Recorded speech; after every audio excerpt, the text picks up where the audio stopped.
Hi, I'm the Book Tart, and I'd like to tell you about a fun adventure I just finished reading. It's called Her Sky Cowboy, and it's by Beth Ciotta. Now, this is the advanced reader copy from Signet Eclipse, and I'd like to thank Signet and Beth for the chance to read this. I'm definitely getting my mass market paperback copy of it. The cover is beautiful. It's Victorian England, steampunk. It has the heroine Amelia. It has the cowboy, Her Sky Cowboy, Tucker in the back. So definitely check that out. It comes out November 6th. Okay, so I was sucked into the adventure of this book. This is only my fourth steampunk adventure I've read, and I love to read. I love to read romance, and I love to read historical romance and urban fantasy and paranormal, and so this is a really great combination of a lot of the things I love. It has the historical element with Victorian England. It has the fantasy element with the steampunk gadgetry, the dirigibles, the rocket packs, and Leonardo da Vinci. This is the first book in the series called The Glorious Victorious Darcys. Say that 5 times fast. Yeah, I couldn't either.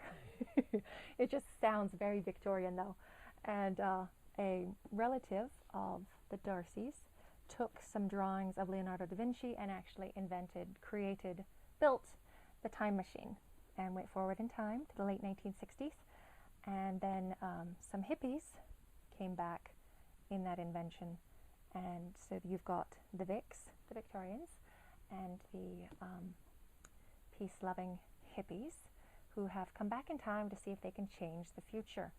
And so there's that conflict of old world meets new world sensibilities, some prejudice there, some potential war issues, and I thought that it made really fascinating world building. I was very entertained and loved the conflict and the interaction of the two mindsets, and those who, like Amelia, our heroine, who are very forward-thinking, very progressive, and they want to have a better society right now and to all live together in harmony. And so Amelia, and another thing with that mashup is it gave the characters reasons to say things like, okay, and don't be a square, and listen to acid rock and Joplin, and wear hippie beads, and there's smoke a joint. So really fun mashup. I felt that it was woven in there very smoothly to me, and I was just pulled along for the ride. So you are in that world, and you meet the Darcy family. And this first book follows the adventures of Amelia. The next books will be of her brothers.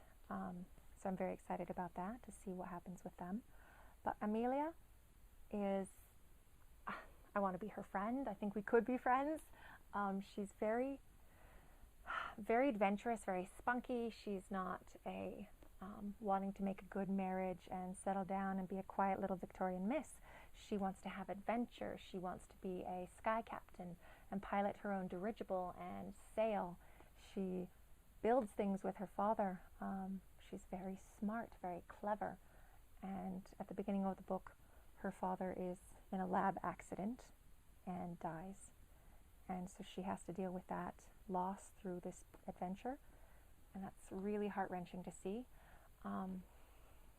because she did that with her dad. She built things with her dad, and that he passed away that way broke her heart.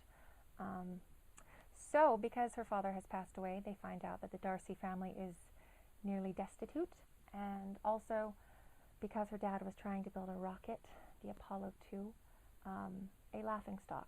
And so they're trying to bring glory back to their father, his name, and they also need to bring some money into their family as well.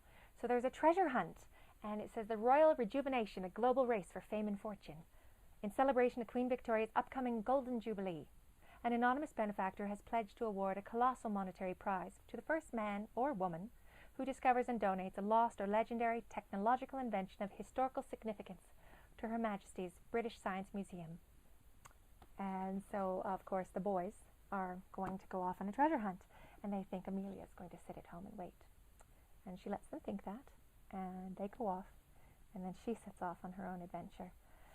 And she runs into, nearly literally, she runs into the practically crashes with the dirigible of Her Sky Cowboy, Tucker. Tucker is a former U.S. Marshal, so there's the American West in this story as well, which is very fun and talks of American Indians and the American West and Jesse James.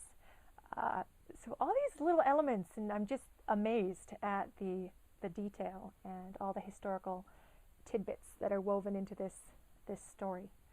So she crashes, and Tucker takes his rocket pack and gets out of his dirigible and goes and down to see how that fly girl is doing.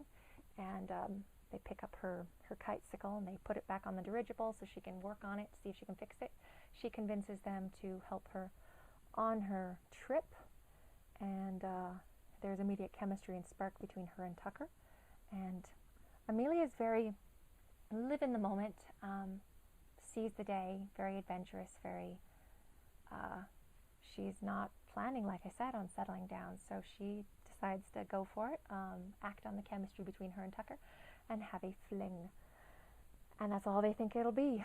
But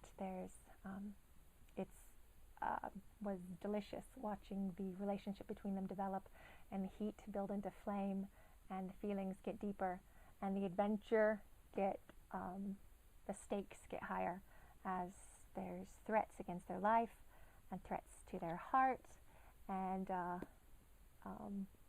all the places they get to go. They get to go to Paris, they get to go to Italy, the fascinating inventions, the side characters, the crew on the Maverick, Tucker's dirigible. Loved it all. Loved this book. So I recommend it. I had an enjoyable time. So take a look at Her Sky Cowboy and see the fun mashup of the Victorian age with the age of Aquarius. I think you'll enjoy the ride too. Thanks from the Book Tart.